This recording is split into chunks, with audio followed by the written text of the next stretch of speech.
It's another beautiful Saturday morning, and Mr. Ordinary and Mr. Overflow wake up excited for a new day.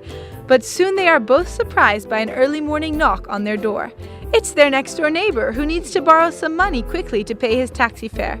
He promises to pay them back later. Mr. Ordinary is not too eager to part with his CDs, but he decides to grudgingly give 1 peso.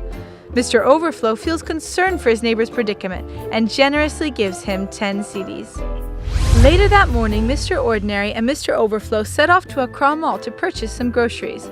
Just as they step outside, they see that same neighbor carrying a huge load of boxes. Mr. Ordinary manages to avoid being seen as he runs away. He has no time to help someone else, especially not on his Saturday.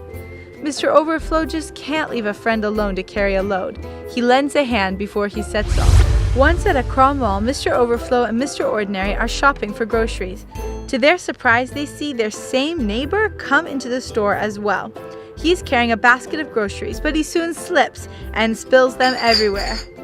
Mr. Ordinary pretends that he doesn't know the man, but Mr. Overflow stops to help him and give him some comfort so that he feels better. At the end of a busy Saturday, Mr. Ordinary and Mr. Overflow are finally back at home. They sit down ready to relax and chill. Just then there's another knock at the door. Mr. Ordinary is so annoyed. He knows it must surely be that pesky neighbor, probably asking for more money. He decides to snore really loudly and pretend that he is sleeping so that the neighbor goes away. Mr. Overflow wonders what his neighbor could possibly want again, but decides to answer the door and be a good friend. He is happy that he does, because even though it is that same neighbor, this time he didn't come to ask for anything. Instead, he brought some food, games, and friends to spend the evening with Mr. Overflow. They have a great time of fellowship and fun filled with God's love.